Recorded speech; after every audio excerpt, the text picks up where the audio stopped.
مردک ها میخرن فطیره در از سحر تا بگاه در صحرا با قوت. نوروز آمد.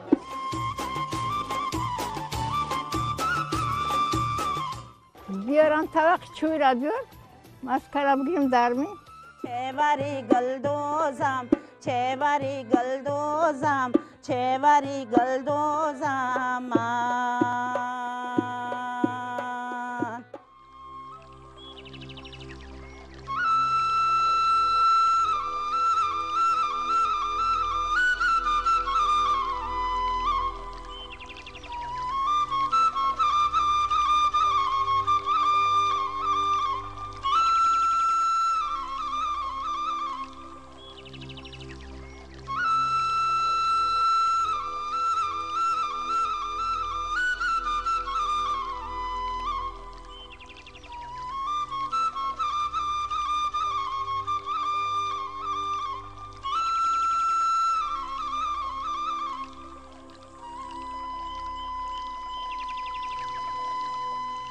دیدن دشت و دمن‌های سبزپوش و آسمان صاف دل کس را باز هم بیشتر مفتون تراوت و زیبایی دیاری نازنین می‌کند. بیدارشوی طبیعت بیشتاسا را نه تنها مردی دهقان منتظر است، بلکه چوپانان نیز این ایام سبزیش و رویش را بی‌صبرانه انتظاری می‌کشند. جان نوروز با مجرای وطن می آید.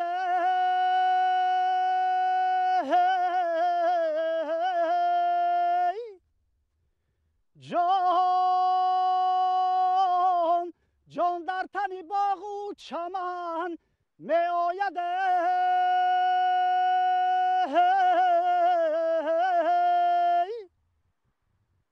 جان نوروز سری سال مبارک باشد.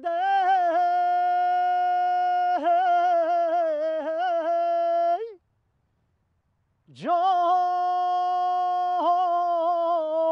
این مژده دینم مبارک باشد.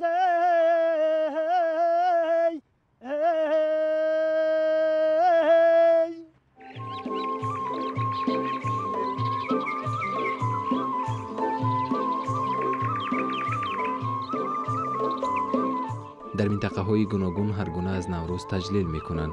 در ختلان که اقلیت های گوناگون به سر میبرند، نوروز را به طور خاص جشن میگیرند. از خانه‌روبی، نهالشینانی و آرایش گیسوی زنان چاره‌بینی های خردی نوروزی شروع شده، تنتنه‌ای با شکوه گذرانیده می شود.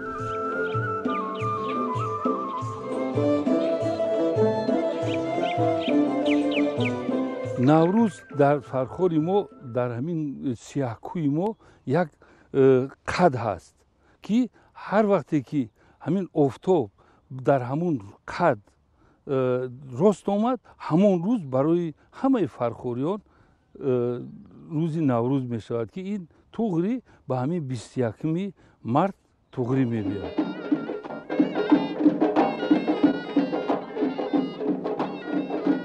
صدای نیو کنه خبر یک روز نو را به مردم منطقه فرخور می آرد.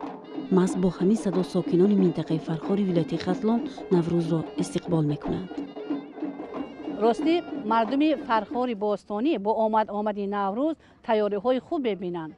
بخصوص در دروازه های خود، خانه های خود را، پلاس و کرپه و کرپچه های خود را آفتاب میکنند. چیزهای شکسته که در خانه هستند آنها را برده میپرتایند به خاطر آنکه تمام سال شکست به خاندان آنها وارد نشود. همچنین در و دیوارهای خود را تازه و آزاده میکنند، سفید میکنند. نهال های نو میشنونند تا آمد نوروز.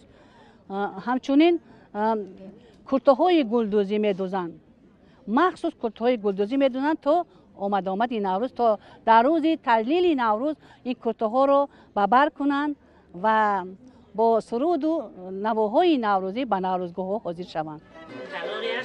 اکنون بانوان در یک خانه جمع شده به آماده کردن نان، کلچه، چپاتی و دیگر خوردنی های ملی رمز نوروز مشغول می شوند. نان گندمی ما بیشتر از خمیرمای بوبوگی و مومگی خودمون بچی می رود تیار می شود که این خمیرما به حد مزه شیرین است نسبت خمیرهایی که مثل با درشت تیار می شود. بهترین